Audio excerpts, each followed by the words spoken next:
사랑하는 식구 여러분, 안녕하십니까?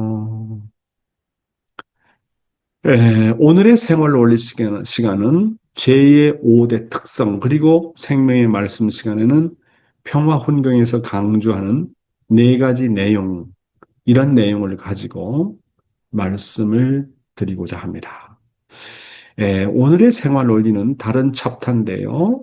인간의 타락의 결과, 원리 본문을 읽어보도록 하겠습니다. 타락한 천사장 누시엘을 사탄이라고 합니다. 누시엘과 인간 조상이 혈연 관계를 맺어 일체를 이루었기 때문에 사탄을 중심한 사유기대가 이루어지면서 인간은 사탄의 자녀가 되고 말았습니다. 그러기에 요한복음 8장 44절에 예수님은 유대인들을 마귀의 자식이라고 하셨고, 마태복음 12장 34절과 23장 33절에서는 그들을 뱀 또는 독사의 자식이라고 하셨습니다. 한편 또 로마서 8장 23절에는 처음 익은 열매된 우리들도 속으로는 탄식하여 양자되기를 고대한다고 기록되어 있는데, 이것은 모든 사람들이 하나님의 혈통을 이어받지 못하고 사탄의 혈통을 이어받았기 때문에 그렇습니다. 인간 조상이 미완성기에 타락되어서 사탄을 중심하고 사유기들을 이뤘기 때문에 이 세계는 사탄 주권의 세계가 되고 말았습니다. 그러므로 요한복음 12장 31절에는 사탄을 세상의 임금이라고 하였고, 또 고린도 후서 4장 4절에는 사탄을 세상의 신이라고 하였습니다. 로마서 8장 19절에는 피조물에 고대하는 바는 하나님의 아들들이 나타나는 것이라고 기록되어 있습니다. 이것은 만물도 사탄을 물리치고 자기들을 주관해 줄 수 있는 창조 본연의 인간들이 나타나기를 바란다는 뜻인 것입니다. 오늘 인간 타락의 결과에 대해서 말씀을 드리고 있는데요. 인간 타락과 천국입니다.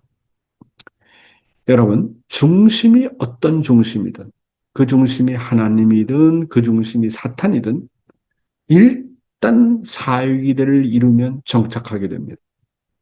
하나님을 중심 삼고 사유기대를 이루든, 사탄을 중심 삼고 사유기대를 이루든, 사유기대를 이루면 뿌리를 내립니다. 정착하게 됩니다.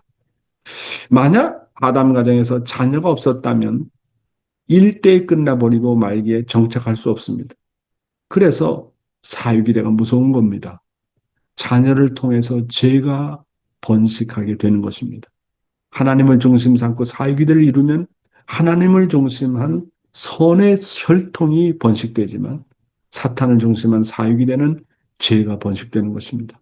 악의 번식도 선의 번식도 이렇게 사유기대를 통해서 정착이 되는 것입니다. 인간의 종이었던 천사장으로 말미암아 타락되었기 때문에 인간은 천사장보다 못한 종의 종으로 전락하게 되었습니다. 그래서 참부모님은 이런 타락한 인간을 복귀하기 위해서 종의 종, 양자, 서자, 친자, 어머니, 아버지, 하나님까지 8단계의 탄감 복귀 노정을 거쳐 나오지 않으면 안 되었던 것입니다. 그래서 우리가 확실히 알아야 될 것은 우리는 마귀의 자식이고 독사의 자식이라는 사실입니다. 그러면 축복이라는 건 뭐냐? 축복이라는 것은 사탄의 혈통을 완전히 근절하고 하나님의 혈통으로 전환이 되어서 하나님의 직계가 되는 의식이라는 것을 알아야 되겠습니다. 네, 말씀 읽어보겠습니다. 마귀 사탄이라는 이름. 이 세상에는 사탄으로 말미암은 이름이 있습니다. 마귀를 사탄이라고 하고 사탄을 악이라고 합니다. 악에는 시기, 질투, 교만 등 여러 가지 속성이 있는 것입니다. 우리는 이런 악의 속성이 사탄의 대명사인 것을 알아야 되겠습니다. 그래서 오늘 죄의 특성에 대해서 말씀드리는데요. 이 죄에 대해서 마가복음 7장 21절, 23절에 이런 내용이 나옵니다.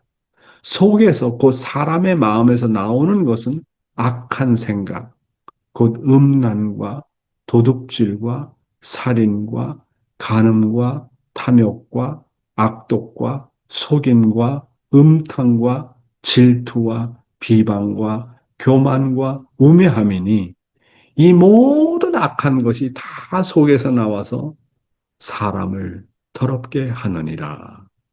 죄의 속성, 죄의 특성에 대해서 얘기를 하고 있습니다. 여러분, 죄에는 5대 특성이 있습니다. 어떤 특성이 있느냐 하는 겁니다. 첫째로, 죄는요, 전염을 합니다. 죄는 전염성이 매우 강합니다.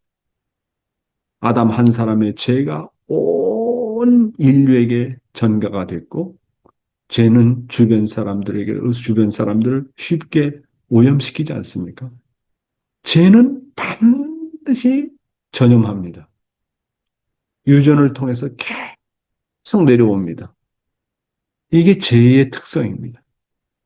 그 다음에 죄는요, 불치병의 병, 사망에 이르는 병과 같습니다. 그러므로 죄는 참부모님의 축복이라는 과정 없이는 영원히 완치되기 어려운 병이고 용서받을 수도 없습니다. 그래서 이 죄에 한번 물들면 영원히 벗어날 수가 없어요. 그래서 6천년 동안 수많은 인류가 왔다 갔지만 이 죽음에 이르는 병에서 해방된 사람은 없었습니다.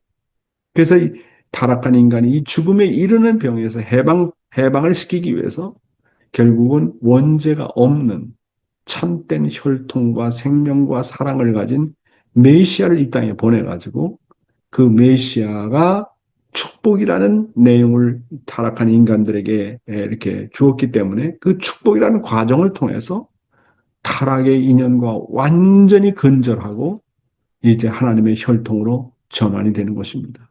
그래서 죄의 두 번째 특성이 뭐라고요? 사망에 이른다고 하는 겁니다. 죄를 저지르면 반드시 사망에 이른다.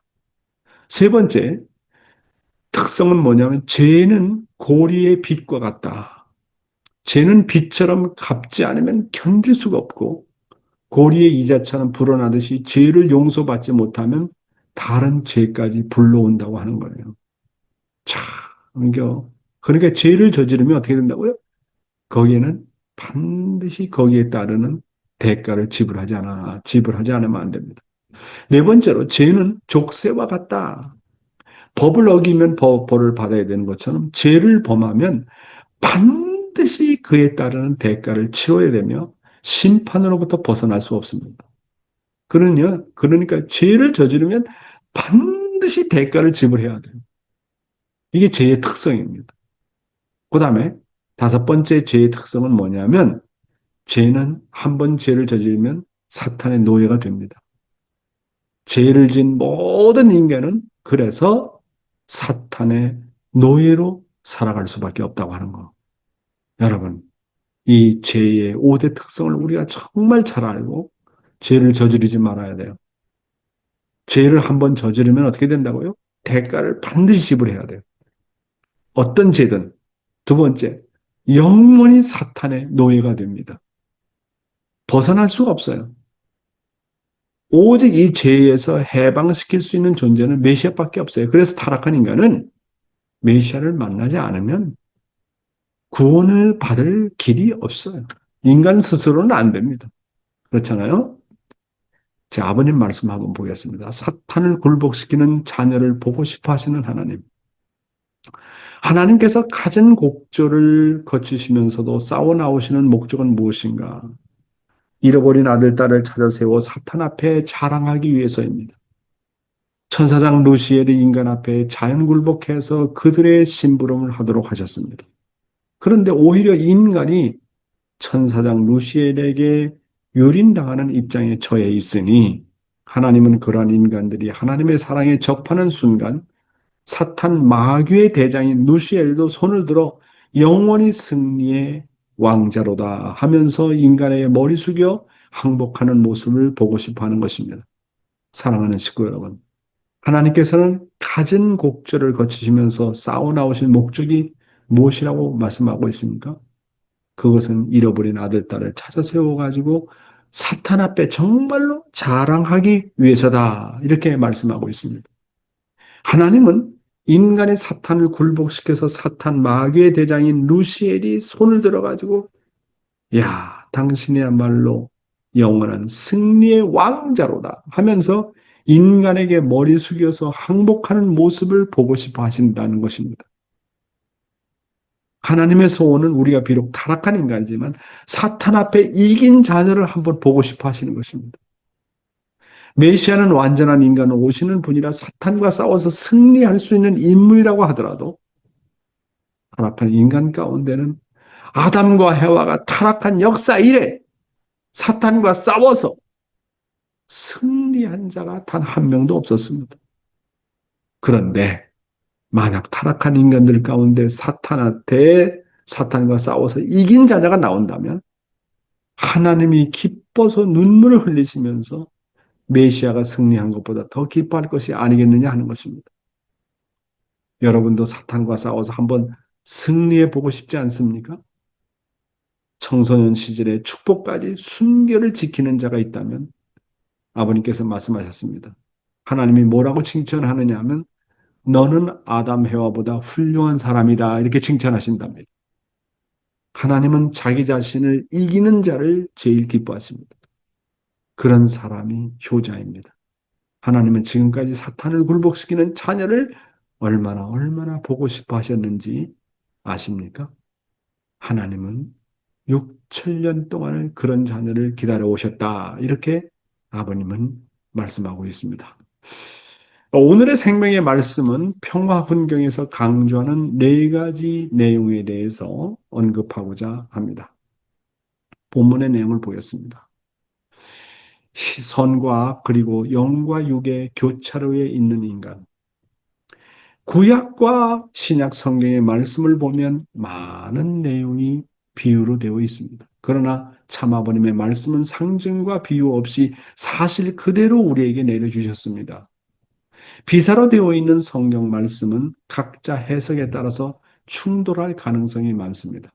인간 각자는 타락성과 본성을 동시에 가지고 있기 때문에 서로 관점이 다르면 충돌할 위험성이 있습니다. 우리는 자칫 잘못하면 육신 중심한 생활로 인해서 갈등 때문에 우리의 마음은 고통을 받습니다. 따라서 우리는 언제나 선과 악의 교차로에서 사망의 길로 가느냐 아니면 영생의 길로 가느냐라고 하는 교차로에 있습니다. 부부끼리도 서로와 하나가 되어서 영생의 부부가 되느냐 아니면 충돌해서 사망의 부부가 되느냐 하는 교차로에 있습니다. 그래서 우리는 늘 교차로에 있기 때문에 주체와 대상의 질서를 분명히 해야 됩니다. 교차로에서 교통신호등을 무시하다가는 사고가 나기 때문에 언제나 신호등을 보고 움직여야 합니다. 사랑하는 식구 여러분, 인간 각자에게는 타락성이라는 게 있잖아요. 그 다음에 또 본성이 있잖아요. 이와 같이 타락성과 본성을 동시에 가지고 있기 때문에 서로가 관점이 다르면 쉽게 충돌할 위험성을 갖고 있습니다. 구약과 신약의 성경은 많은 내용이 비유와 상징으로 되어 있기 때문에 그 해석에 따라 서로 의견을 달리해서 충돌이 벌어집니다. 그러나 오늘 우리들이 감사해야 될 것은 참부모님은 아주 명확하게 하나님의 진리를 비유와 상징이 아닌 그 어느 누구도 이해할 수 있도록 말씀을 선포하셨습니다. 따라서 누구나 참부모님의 말씀을 공부하고 실천하면 갈등할 수가 없는 것입니다. 그리고 우리는 원리와 말씀을 알고 있지만 자칫 잘못하면 육신 중심한 생활을 하게 되면 몸과 마음의 갈등을 일으킬 수 있습니다.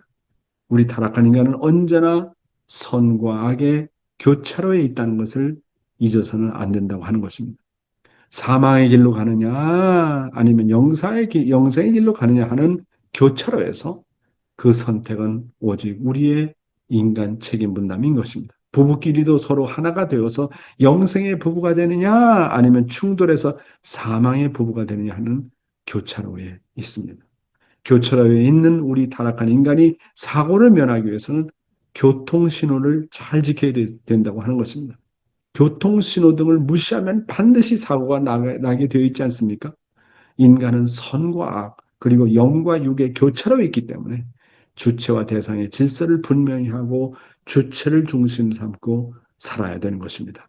몸이라는 대상은 반드시 마음을 중심 삼고 살아야 되고 우리의 육신은 영을 중심한 질서적인 생활을 해야 됩니다. 그리고 인간은 인간 자체가 주체가 아니라 반드시 하나님을 중심 삼고 살아갈 때 이런 교차로의 삶에서 우리는 해방받을 수 있고 하나님을 중심 삼고 하나가 될 수 있다는 말씀인 것입니다. 다음 내용입니다. 평화 훈경에서 강조하는 네 가지 내용. 평화 훈경에서 강조하는 내용은 첫째가 우리가 육신을 쓰고 있는 기간 우리의 영인체를 잘 결실하라는 것입니다. 둘째는 하나님의 한을 결코 잊지 말라는 겁니다. 세 번째는 각자가 주어진 자리에서 삼위기대의 관계를 잘 맺고 책임을 잘 하라고 하는 것입니다. 네 번째로 서로 부대낄 수 있는 교차로에서 서로 충돌하지 말고 인간관계를 잘 맺어서 통과를 잘 하라고 하는 것입니다. 그래야 우리의 영인체가 잘 결실을 한다는 것입니다. 그래서 우리는 이 네 가지를 우리 생활에서 잠시도 잊지 말아야 됩니다. 왜냐? 우리는 하나님에게 한을 맺히게 하는 우리들이기 때문에 그렇습니다. 우리는 타락의 후예들입니다. 그래서 우리들은 쉽게 일방적으로 행동하다가 기본적인 삼위기대의 관계를 무너뜨리기 때문에 그렇습니다. 우리는 자기 주장을 하면 모든 인간관계가 끊어집니다.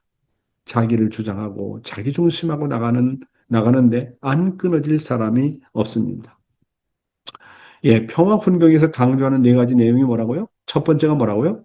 육신을 쓰고 있는 기간 우리의 영인체를 잘 결실해라. 이게 우리 인생의 목적 아닙니까? 영인체를 잘 결실해라. 소생의 과정을 거치고 장성의 과정을 거치고 완성의 과정을 거쳐서 영인체를 잘 결실해라. 첫 번째가 뭐라고요? 효자, 효녀가 되라. 그게 개성완성 아닙니까? 두 번째가 뭡니까? 가정을 가져가지고 이상가정을 이루는 일입니다. 부부가 하나가 되는 일입니다. 부부가 하나가 됨으로써 나의 영인체가 완성되는 거 아닙니까? 그렇잖아요. 그래서 영인체를 잘 결실하고 소생급에서는 장성급에서는 부부가 하나가 되어가지고 이상가정을 이루어서 결국은 참부모가 되라는 거 아닙니까? 그래서 이 평화 공경에서 강조하는 것이 바로 영인체의 결실에 대한 내용입니다. 그래서 영인체를 결실하는데 가장 기본 중에 기본이 뭐냐면 효심이다. 효정이다. 이렇게 말씀드릴 수가 있겠습니다. 두 번째는 인간의 타락으로 인한 하나님의 서러운 한을 결코 잊지 말아라. 그래서 우리가 첫 동기를 지속하는 방법, 우리의 첫 결심을 지속하는 방법은 하나님의 한을 아는 겁니다. 아버님께서 그 어려운 환경을 다 극복하시면서 감옥을 6번이나 왔다 갔다 하시면서도 당신께서 처음에 먹었던 결심을 끝까지 지속할 수 있었던 것은 하나님의 한을 알았습니다. 하나님의 서러움을 알았습니다. 그래서 하나님의 한과 서러움을 생각하면 하나님이 이렇게 고생하셨는데, 수고하셨는데, 이런 한을 갖고 계신, 내가 극복하지 못할 게 뭐냐? 하나님과 비교하면 이건 아무것도 아니다. 그것이 바로 참부모님께서 자기가 결심했던 첫 동기를 끝까지 지킬 수 있었던 비결이었습니다. 세 번째로 각자가 주어진 자리에서 삼위기대 관계를 잘 맺는 것을 기본으로 해서 책임을 잘 하라. 여기서 삼위기대라고 하는 거, 이 삼위기대라고 하는 것은 뭐 아버님께서 맺어주신 삼위기대도 되고 뭐 다른 가정과의 삼위기대도 중요하지만 여기서 이야기하는 삼위기대는 가정에서의 삼위기대를 얘기하는 겁니다. 부모와의 관계, 부부와의 관계, 그 다음에 자식과의 관계가 아니겠습니까? 그 다음에 네 번째로 서로 부대낄 수 있는 교차로에서 절대 충돌하지 말고 인간관계를 잘 맺어가지고 통과를 잘 해라. 예, 인간관계에서 딱 잘못되는 거 아닙니까? 인간관계에서 자꾸 충돌하는 거 아닙니까? 어제는 내가 그 어떤 호주에 와 있는 2세를 만났는데 그 2세의 부모가 36만 쌍이고 아버지는 한국 사람이고 이제 엄마는 일본 사람이에요. 그런데 이제 그 아들이 이제 호주에 한 3개월 동안 영어 공부를 해서 와서, 영어 공부를 하기 위해서 와서 제가 만나서 또 식사도 같이 하면서 얘기를 했는데, 엄마의 신앙을 물어보니까 엄마는 일본 사람인데, 그렇게 신앙생활을 열심히 했던 사람인데, 뭔가 교회에서 아주 큰 충돌이 있었대요. 그래서 그 충돌에서 음, 실망해가지고 교회를 나가지 않고 신앙이 뚝 떨어져 버렸대요. 그런데 아버지는 교회를 계속 나간다는 거죠. 이야, 보세요. 우리는 생활권 내에서 부딪힐 수 있는 환경이 얼마나 많아요.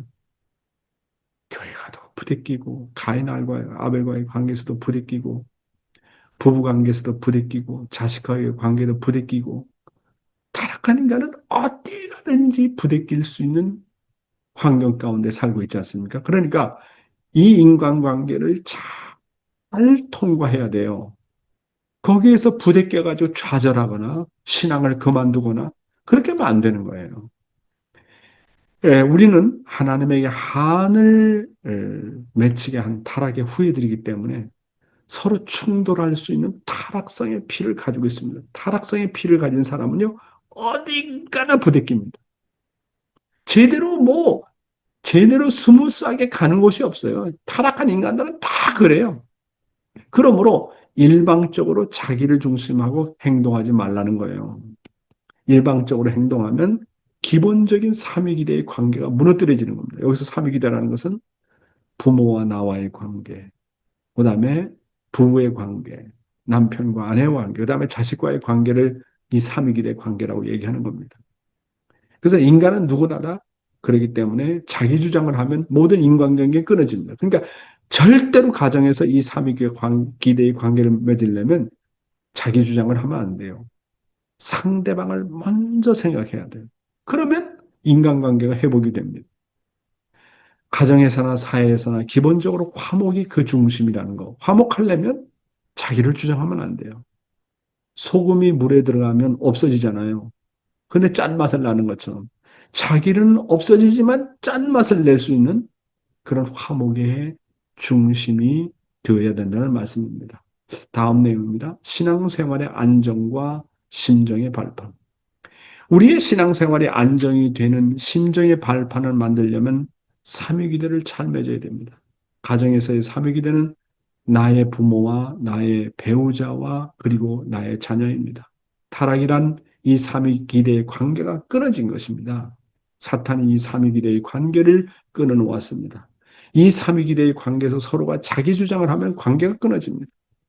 개인주의는 부모와 자식과 부부와 그리고 형제자매의 관계를 모두 끊어놓습니다. 그렇게 되면 사망의 길로 갑니다. 삼위기대의 관계가 끊어지는 것은 마치 생명선을 끊어놓은 것과 같습니다. 사탄은 철두철미하게 개인주의입니다. 그런 개인주의를 중심 삼고 부부관계를 맺으면 날마다 부부가 충돌할 수밖에 없습니다. 부부는 하나님에게 효를 하듯이 서로에게 효를 해야 하는데 그렇지 않습니다. 모두 상대로부터 모든 상대로부터 먼저 존경받겠다고 사랑받겠다고만 하지 먼저 내가 상대를 존경하고 사랑하지 않습니다. 사랑하는 식구 여러분. 우리의 신앙생활이 안정이 되려면 먼저 삼위기대를 잘 맺어야 됩니다. 가정에서의 삼위기대는 뭐라고 했습니까? 나와 부모의 관계. 두 번째가 뭡니까? 나와 스파우스, 나의 배우자, 남편과 아내와의 관계. 그리고 나와 자녀의 관계입니다. 타락이란 이 삼위기대의 관계가 뭡니까? 끊어진 겁니다. 인간의 본성의 회복은 바로 이 삼위기대를 회복하는 겁니다. 여기서 하나를 더 첨부한다면 형제 자매와의 관계입니다. 부모와의 관계는 괜찮은 것 같은데 그렇잖아요. 문제는 같은 형제 자매끼리 부대끼잖아요. 거기서도 문제가 벌어지잖아요. 인간은 타락으로 인해서 이 사탄 중심한 삼위기대를 이뤄놓았습니다. 이 사탄 중심한 삼위기대는 언제나 시기와 질투와 갈등과 싸움과 이기적인 마음과 음란이 그 중심입니다. 이 삼위일의 관계에서 서로가 자기 주장을 하게 되면 관계가 끊어져 버리는 거예요. 선이라는 건 뭐냐? 위에서 산다는 건 뭐냐면, 사랑이라는 건 뭐냐면, 상대를 나보다 먼저 생각하는 겁니다. 영어로 얘기하면, you first, you first. 상대가 먼저다라고 하는 거예요. 부모는 자식을 먼저 생각합니다. 자기 자신보다도. 이게 진정한 부모 아닙니까? 진정한 효자는 자기 자신보다도 부모를 먼저 생각하는 거예요. 그 선이라는 것은 상대를 먼저 생각하는 거예요. 나보다도. 개인주의는 부모와 자식과 부부와 그리고 형제자매의 관계를 모두 끊어놓습니다. 그렇게 되다 보면 결국은 사망의 길로 갑니다.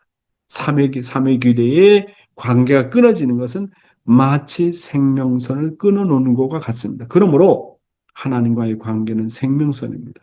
하나님과의 생명선이 두절되면 그 중심에 사탄이 들어오는 거예요. 사탄은 철두철미하게 이기주의입니다. 개인주의입니다. 그런 개인주의를 중심으로 삼고 부부관계를 맺으면 날마다 부부가 충돌할 수밖에 없습니다. 부부는 하나님에게 효를 하듯이 서로에게 효를 해야 되는데 그렇지 않습니다. 모두 상대로부터 먼저 존경받겠다고 하고 사랑을 받겠다고만 하지, 내가 먼저 상대를 존경하고 사랑하지가 않습니다. 오늘은 평화 훈병에서 강조하는 네 가지 내용에 대해서 말씀을 드렸습니다. 감사합니다.